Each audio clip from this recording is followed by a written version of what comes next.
मतलब पता नहीं आदमी कैसे कैसे पैसे जोड़ रहा गरीबों की आज उम्र के लिए, किस चीज़ के लिए। हेलो दोस्तों, नमस्कार। मेरा नाम मनीष मंडल है। मैं वेस्ट बंगाल कोलकाता से हूँ। तो इतना रात को मैंने और एक वीडियो बनाने के लिए तैयार हो गया, क्योंकि अभी अभी जो आप लोग सुनेंगे तो आप लोग हैरान हो जाएंगे। भाई बंगाली हूँ। तो इतना ही बोलूँ, उसका जो अपना सगा भाई है, उसने खुद 2 वीडियो अभी इतना रात को मेरे पास भेजा। उसका साथ जितना गैर कानूनी काम किया और उसको जितना धमकी दे रहा है, ये वीडियो आप लोग देखिए। देखने के बाद आप लोगों को पता चलेगा सिकंदर लोधा कितना फ्रॉड है, क्या है, नहीं है। उसको बाद आप लोग किसी को अगर कोई जानकारी चाहिए तो मुझे डायरेक्ट कॉल करिए। मेरा नंबर है 7384886654। मेरा नाम मनीष मंडल है। मंडल एंटरप्राइज का मालिक हूँ। कोलकाता से हूँ, वेस्ट बंगाल, उत्तर 24 परगना, गाईघाटा से हूँ। और जो बंदा ये चैनल देख रहा है, इसका भाई का वीडियो देखने के बाद मेरा चैनल को शेयर करिए, कमेंट करिए, लाइक करिए, क्योंकि कल आपको दोबारा नया वीडियो मिले। नमस्कार। हेलो दोस्तों, सिकंदर लोढ़ा जो है वो मेरा सगा भाई है, लेकिन अपनी गर्लफ्रेंड को बचाने के लिए और उसकी पोल पट्टी बाहर ना आ जाए उसके लिए वो मेरे साथ गलत कर रहा है। मुझे दुनिया से गायब करना चाहता है। मैं दूसरा वीडियो अपडेट करूंगा, लेकिन उससे पहले मेरा वीडियो पूरा देखे, लोगों तक पहुंचाए। मेरे पास जो सिम कार्ड था वो उसने बंद करवा दिया। मेरा जो बैंक अकाउंट था वो उसने ब्लॉक करवा दिया। अभी पता नहीं है बैंक वालों ने बिना एप्लीकेशन किसी का बैंक अकाउंट लॉक कर दिया है, वो तो बाद में बताऊंगा मैं। और मैं सबके ऊपर FIR ठोकूंगा। अगर मेरी जान के साथ कुछ भी हो जाएगा, मेरे साथ कुछ भी हो सकता है, मैं कभी भी मर भी सकता हूँ, कभी भी मुझे लोग आगे उठा के भी लेके जा सकते हैं। तो उसका सब जिम्मेदार, अगर मेरे साथ कोई भी हादसा बनता है, मेरा किडनैपिंग हो जाता है, मेरा मर्डर हो जाता है या मैं जेल में चला जाता हूँ, तो उसका जिम्मेदार सिकंदर लोढ़ा, समान लोढ़ा और उसके साथ जो हसीब लोढ़ा है, उसके जो परिवार वाले हैं, वो पूरे रहेंगे। दोस्तों, आप मार्केट में सुन रहे हैं कि सिकंदर लोढ़ा रशिया का काम कर रहे हैं, लग्जमबर्ग का काम कर रहे हैं और मार्केट में बहुत चल रहा है। लेकिन उनकी सच्चाई क्या है वो मैं बताता हूँ। मैं सिकंदर लोढ़ा का सगा भाई हूँ। काफ़ी लोगों ने मुझे ऑफिस में भी देखा है, लेकिन आज से सिकंदर मेरा भाई नहीं, मेरा दुश्मन है। क्योंकि उसकी गर्लफ्रेंड है जो हमारी ऑफिस में काम करती है। इसकी वजह से सिकंदर ने अपने रिलेशन मजबूत रखने के लिए भाई को हटाने का फैसला किया, क्योंकि उसकी सच्चाई, ऑफिस में क्या सच्चाई है, कैसा काम होता है, ये सब मैं जानता हूँ। उन लोगों ने कितना फ्रॉड किया है ये भी मैं जानता हूँ। दूसरा कोई आदमी जानता है लेकिन वो बोल नहीं सकते हैं। उसने एक न्यूज़ में छपवाया था कि 85,000 लोगों को उसने जॉब दिलाया। 85,000 लोगों को छोड़ो, उसने 8 लोगों को भी जॉब नहीं दिलाया। कोई अगर वर्क वीज़ा पे 8 लोगों को भी नहीं भेजा है। 2 साल के अंदर कोई वीज़ा नहीं लगी है। अगर वीज़ा लगी होगी तो टूरिस्ट वाली लगी होगी। अब सिकंदर ने मुझे हटाने के लिए क्या किया, उसने पहले रशिया गया वो 1 दिन के लिए, वहाँ पे प्लानिंग बना के आया और अचानक से मुझे बोला कि तुझे रशिया जाना है। मेरा वीज़ा उसने वहाँ से अप्लाई कर दिया। उसमें ये साजिश के अंदर सिकंदर लोढ़ा, उसका बच्चा है समान लोढ़ा, उसके साथ जो हसीब रहता है, हसीब के परिवार वाले और उसकी गर्लफ्रेंड, वो भी रिलेशन वाली है, कोई बाहर की नहीं है। हमारे आसपास में लोगों को सबको पता है। तो रशिया भेजा मुझे टूरिस्ट वीज़ा पे।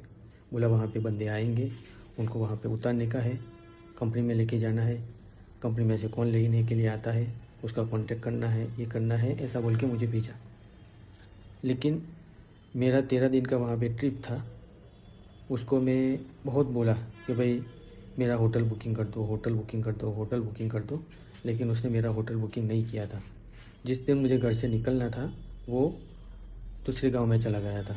उसके बच्चे की जो सासरी है वहाँ पे चला गया था निकलने के टाइम में। और मैंने कांटेक्ट किया उसको, फिर बोला हम लोग रास्ते में खड़े हैं, आप लोग मिल लो। फिर मुझे भेजा, लेकिन होटल बुकिंग नहीं बनाया था। मैंने कम से कम 50 बार उसको बोला था। होटल बुकिंग के लिए मुझे अहमदाबाद एयरपोर्ट पे भी दिक्कत हुई थी।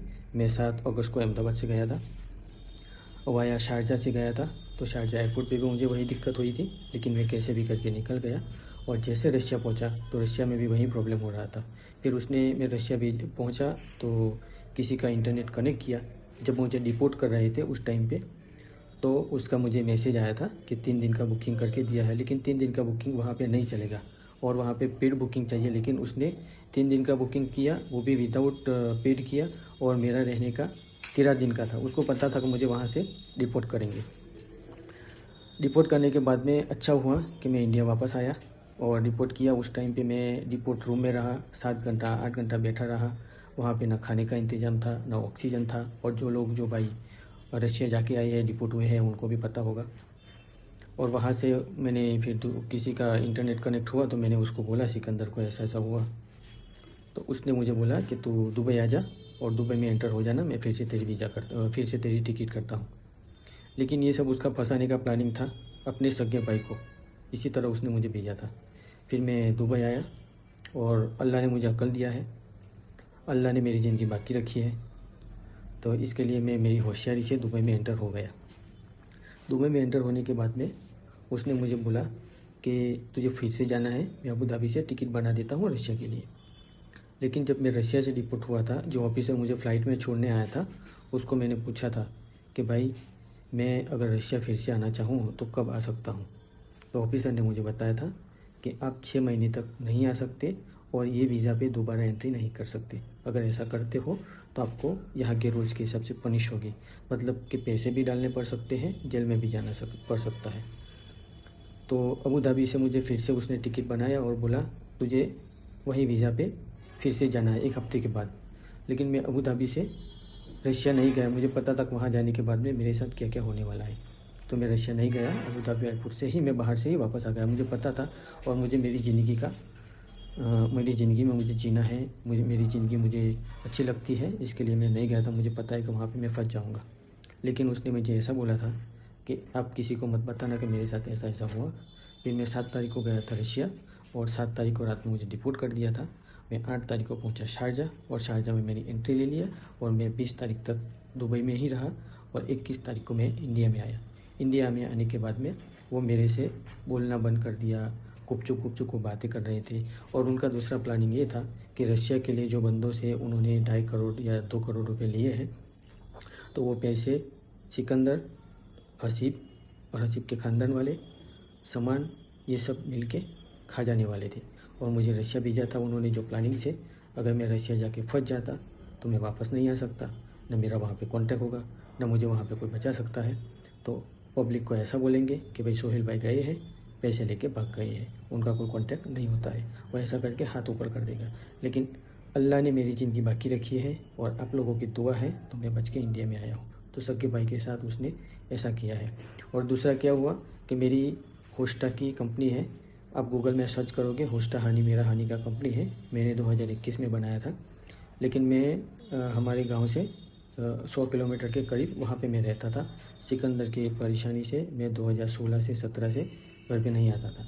तो वहाँ से फिर सिकंदर का कांटेक्ट हुआ मेरा और सिकंदर ने बोला कि भाई आपको मैं सपोर्ट करता हूँ, अपनी कंपनी चालू करो। तो उसने पार्टनरशिप के लिए उसकी जो गर्लफ्रेंड मैं बोलता हूँ उसका नाम 50% रखा। लेकिन मैंने उसकी गर्लफ्रेंड की हरकत देख के 50% में से 5% कर दिया। तो ये सिकंदर को बात अच्छी नहीं लगी।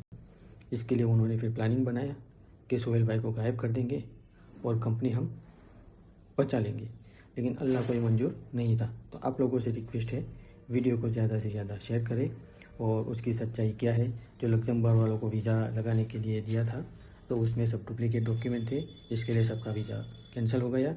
उसमें जो बैंक के स्टेटमेंट दिए थे, काफ़ी लोगों के स्टेटमेंट खुद बनाए थे, खुद सिक्के लगाए थे, खुद सही लगाई थी, ऐसा उनका काम है।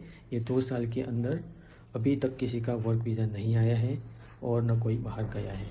जो न्यूज़ में जो प्रेस छपी थी कि भाई 85,000 लोगों को जॉब दिया है, वो बिल्कुल फेक बात है। 700 2 महीने में जॉब दिया है, वो भी फेक बात है। ये 2 साल के अंदर 10 लोग भी वर्क वीज़ा पे नहीं गए हैं और जो गए हैं वो सब वापस आ गए हैं। रशिया का ये जो सब है वो सब प्री प्लानिंग करके उन्होंने बनाया है और रशिया में एक को भी नहीं भेजा है। जो गए थे वो भी वापस आ गए। तो ये सच्चाई है।